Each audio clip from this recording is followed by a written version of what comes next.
KPSTA Kasaragod revenue ജില്ലാ വനിതാ forum വയനാദിന പരിപാടി സംഘടിപ്പിച്ചു. എഴുത്തിന്റെ വഴികളെന്ന ശീർഷകത്തിൽ സംഘടിപ്പിച്ച പരിപാടി യുവ എഴുത്തുകാരി മൈസൂന ഹാനി ഉദ്ഘാടനം ചെയ്തു. ദിസ് ന്യൂസ് സ്പോൺസർഡ് ബൈ ഉയർന്ന ഗുണനിലവാരം, തികഞ്ഞ വിശ്വസ്തത, ജനതാ പാൽ. KPSTA കാസർഗോഡ് റവന്യൂ ജില്ലാ വനിതാ ഫോറം സംഘടിപ്പിച്ച വയനാദിന പരിപാടി എഴുത്തിന്റെ വഴികൾ യുവ എഴുത്തുകാരി മൈസൂന ഹാനി ഉദ്ഘാടനം ചെയ്തു. എന്റെ എഴുത്തിനെ കുറിച്ച് പറയുകയാണെങ്കിൽ സ്കൂൾ കാലഘട്ടങ്ങളിലൊക്കെ എഴുതുമായിരുന്നു. പക്ഷേ എഴുത്തിനെ ഒരു സീരിയസ് ആയിട്ട് കണ്ടിട്ടില്ല.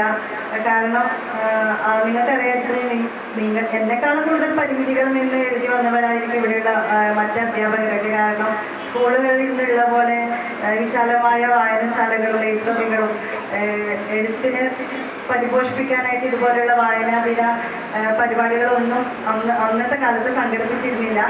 ഞാൻ സബ് ജില്ലാ തലത്തിലൊക്കെ മത്സരിച്ചിട്ടുണ്ട് സ്കൂൾ പഠിക്കുമ്പോൾ, 10ാം ക്ലാസ്സിനും +2-നൊക്കെ. പക്ഷേ ഒരു തരത്തിലുള്ള പ്രചോദനവും പ്രോത്സാഹനവും ഒന്നും ഞാൻ പഠിച്ച സ്കൂളുകളിൽ നിന്ന് എനിക്ക് കിട്ടിയിട്ടില്ല.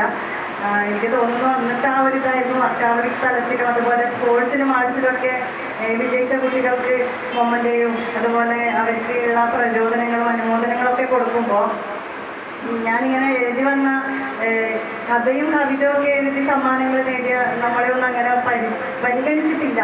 വനിതാ ഫോറം കാസർഗോഡ് ജില്ലാ ചെയർപേഴ്സൺ ബിന്ദു രമേശ് അധ്യക്ഷത വഹിച്ചു.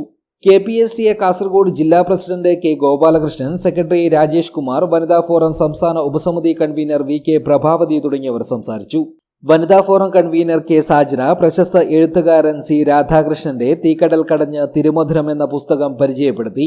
എഴുത്തുകാരികളായ A Shobhana Sreedharan, doctor MM Mumtaz, MK Priya, Alice Thomas, TH Prashanthi, K Jyothilakshmi തുടങ്ങിയവർ എഴുത്തിന്റെ അനുഭവങ്ങൾ പങ്കിട്ടു.